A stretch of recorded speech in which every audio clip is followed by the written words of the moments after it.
নমস্কার বন্ধুরা, নতুন একটা রেসিপিতে সবাইকে স্বাগত। আজকে আমি রান্না করেছিলাম চিচিঙ্গা। এটা খুবই সাধারণ একটা রান্না, আপনারা হয়তো অনেকভাবে খেয়ে থাকেন, কিন্তু এটা সাধারণ রান্না হলেও এটা দেখতে কিন্তু অসাধারণ আর খেতেও খুব সুন্দর। তাই আপনাদের জন্য রেসিপিটা শেয়ার করলাম। আমার এই রেসিপি যদি আপনাদের ভালো লেগে থাকে তাহলে আপনারা আমাকে সাবস্ক্রাইব করে পাশে থাকবেন। জাদুর মতো করে কাটাই এডিটটা নতুন শিখেছি, তাই আপনাদের দেখালাম। আসলে আমি চিচিঙ্গাগুলোকে খোসা ছাড়িয়ে ধুয়ে লম্বা লম্বা জুলিয়ানভাবে কেটে নিয়েছি।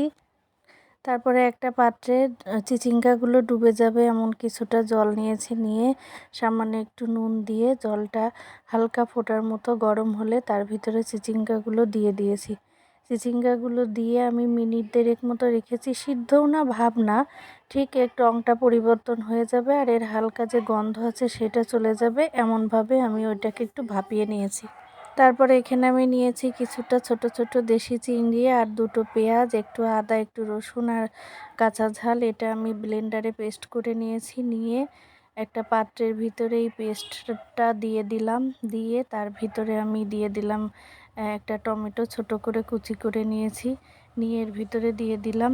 দিয়ে এবার আমি এর ভিতরে দিয়ে দেব সামান্য একটু নুন আর সামান্য একটু হলুদ। দিয়ে আমি এর ভিতরে কিছুটা সয়াবিন তেল দিয়ে দেবো। দিয়ে আমি এর ভিতরে তারপরে চিংড়ি মাছটাও মিশিয়ে নেব। চিংড়ি মাছটা দিয়ে আমি বেশ কিছুটা সময় এখানে কষিয়ে নেব, মশলার কাঁচা কাঁচা গন্ধটা চলে না যাওয়া পর্যন্ত।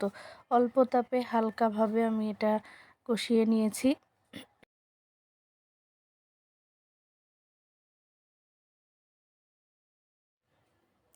তারপরে চিংড়ি মাছ মশলাটার কাঁচা গন্ধ গিয়ে যেই ভাজা ভাজা হয়ে গেছে, তখন আমি এর ভিতরে বেশ কিছুটা জল দিয়ে দিয়েছি। ঠিক এই চিচিঙ্গা এবং মাছগুলো সিদ্ধ হবে এমন পরিমাণে। এটা আপনারা একটু হালকা ঝোলঝোলও রাখতে পারেন, শুকনো শুকনো বা মাখা মাখাও রাখতে পারেন। এবার যেই জলটা ফুটে উঠেছে ঝোলটা, তখন আমি এর ভিতরে চিচিঙ্গাগুলো দিয়ে দিয়েছি। আসলে চিচিঙ্গাটা সামান্য একটু গরম জলে ভাপিয়ে নেওয়ার কারণ হচ্ছে এটা তো আমরা ভেজে রান্না করব না, এটা মশলার সাথে মাখিয়ে নেব যাতে কাঁচা গন্ধটা না থাকে, তাই। তারপরে এবার আমি মশলার সাথে এই চিচিঙ্গাটা ভালো করে মিশিয়ে আমি ঢেকে দিয়েছি।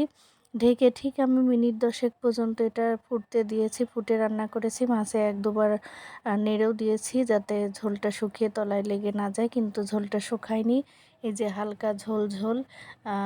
এখানে ঝালটা নুনটা আপনাদের পরিমাণ মতো দেবেন। আমি এখানে একটু ঝালঝালি রান্না করেছি। তারপরে চিচিঙ্গাটা সিদ্ধ হয়ে গেছে এবং হালকা মাখা মাখা ঝোল আছে, তখন আমি একটু গরম মশলার গুঁড়ো দিয়ে নামিয়ে নিয়েছি। ধন্যবাদ সবাইকে সাথে থাকার জন্য।